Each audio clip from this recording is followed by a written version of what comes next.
You won't believe this. President Trump has just fired a large number of federal workers in a shocking move from the White House. He had promised that if Democrats dragged out the government shutdown, he would cut unnecessary federal employees and begin clearing out what he calls the swamp in Washington, D.C. now. With the shutdown still ongoing and Democrats refusing to compromise, Trump has followed through on that promise. This bold step has shaken up the political scene, and all eyes are now on how it will impact both Republicans and Democrats in the days ahead. This morning, Americans are waking up to another government shutdown with federal employees caught in the middle. Nearly 4 million federal employees are now left in limbo. The Senate adjourning last night, failing to reach a deal. Senate Majority Leader John Thune is working to get Democrats to cross party lines to get the 60 votes needed to keep the government funded. There are some conversations. There are Democrats who are very unhappy with the situation that they're in. Senate Minority Leader Chuck Schumer and most Democrats standing firm, demanding cuts to Medicaid be restored and demanding Obamacare tax credits be extended to prevent millions of Americans' insurance premiums from going up. Our guarantee is to the American people that we're going to fight as hard as we can for their health care. Plain and simple. During a shutdown, essential federal employees are still required to work, but without pay. The last government shutdown back in 2018 lasted for 35 days. Many essential workers, including TSA officers and air traffic controllers, called out sick, saying without a paycheck, they could not afford childcare. That led to airport delays and even some flight cancellations. Workers across the government are also concerned after President Trump threatened to make permanent mass firings in programs that don't align with his priorities. We can do things medically and other ways, including benefits. We can cut large numbers of people. No one on the Republican side wants to face what they have done, and that is they are taking away health care from millions of Americans and driving up the cost for every other American.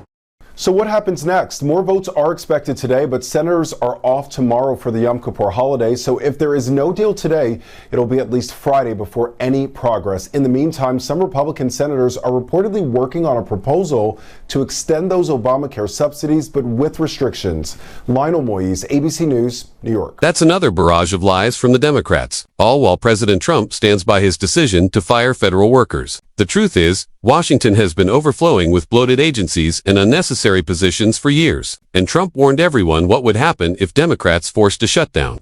Thousands of federal workers would be sent home for good. Now it's reality. Many of these workers won't be returning once the shutdown ends. If Democrats really cared about America's workers, they wouldn't be holding the country hostage. Instead, Trump is giving people the chance to move on, especially those in non-essential or day-driven roles, while cutting government waste just like he promised. As he reminded everyone on Truth Social, he vowed to shrink the federal government in a second term. And although this may not have been the exact scenario he envisioned, the Democrats handed him the opportunity and he's seizing it, knowing they have no leverage left.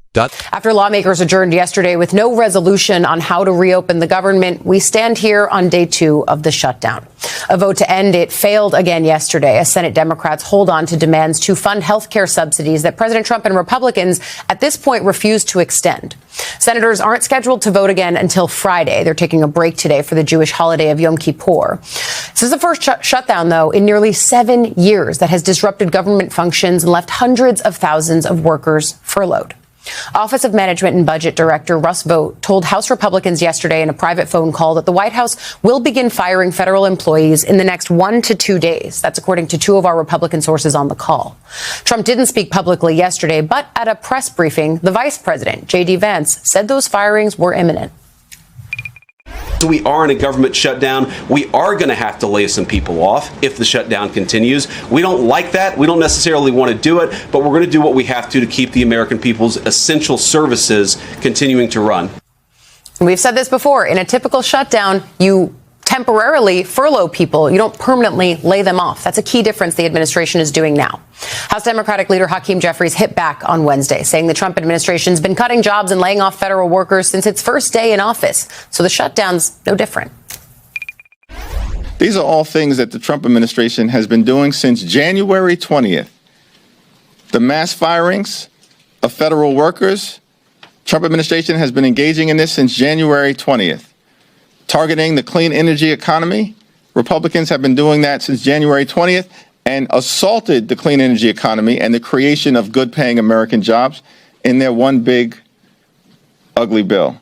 Trump administration has been killing jobs. This is a job-killing administration. Job creation is down, but you know what's up? Costs. Yesterday, Vance continued to peddle Republican claims that Democrats shut down the government to give illegal immigrants free health care. What they have done instead is to shut down the government because we won't give billions of dollars to health care funding for illegal aliens. That is what has actually happened. To the American people who are watching, the reason your government is shut down at this very minute is because, despite the fact that the overwhelming majority of congressional Republicans and even a few moderate Democrats supported opening the government, the Chuck Schumer AOC wing of the Democratic Party shut down the government because they said to us, we will open the government, but only if you give billions of dollars of funding for health care for illegal aliens. That's a ridiculous proposition. A ridiculous proposition. And here we see Vice President J.D. Vance delivering a clear, powerful message about why Democrats chose to shut down the government, while also exposing the rivalry between Chuck Schumer and AOC in their battle for power. Meanwhile, Hakeem Jeffries is in full meltdown mode, telling so many lies he can't even keep his own story straight, saying one thing about migrant funding on one network and the exact opposite on another. This non-stop dishonesty is why Democrats have no credibility left. People don't trust them. They're scared of their radical left faction, and they want nothing to do with it. Democrats didn't get their extreme funding packages, so they threw a tantrum and shut the government down. The only silver lining is that a handful of moderate Democrats are quietly breaking away, though only a few have sided with Republicans so far. Still, the fake news media continues running cover, blaming Trump, as usual, with the tired orange man bad narrative. But polls show it's backfiring hard, and now Schumer and Jeffries must decide if protecting their own gravy train is really worth sacrificing hundreds of thousands of non-essential workers in Washington. Today marks day 2 of the government shutdown. The Senate once again failing to pass the dueling short-term funding bills yesterday. Senators are not scheduled to vote again until Friday afternoon. That's because of the observance of Yom Kippur holiday today. The Office of Management and Budget Director Russ Vought telling House Republicans that the administration is now beginning furloughing federal employees within the next 1 or 2 days. I spoke with the Speaker of the House, Mike Johnson, here yesterday. Watch.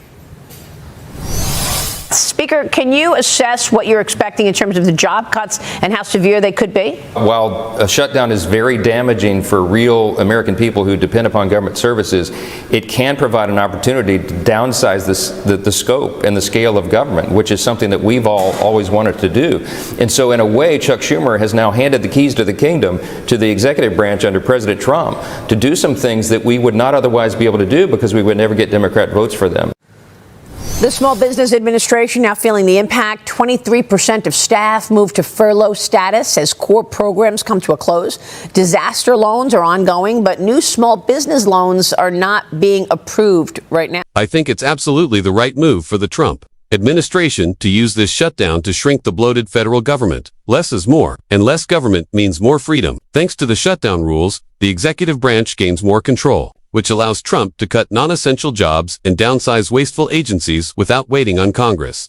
Strategically, this is a huge win for Republicans and a major blunder by Schumer and the Democrats, who have essentially handed Trump the power to start draining the swamp faster than ever. And if the shutdown drags on, even more federal workers could be let go, forcing Democrats to choose between reopening the government or watching thousands of non-essential jobs vanish. That's the reality, and the clock is ticking. With that, we wrap up today's show here on American Zone. I'm Grevin, your host. Don't forget to like, subscribe, and drop your thoughts in the comments below. I do read them. Take care, much love, and I'll see you in the next one.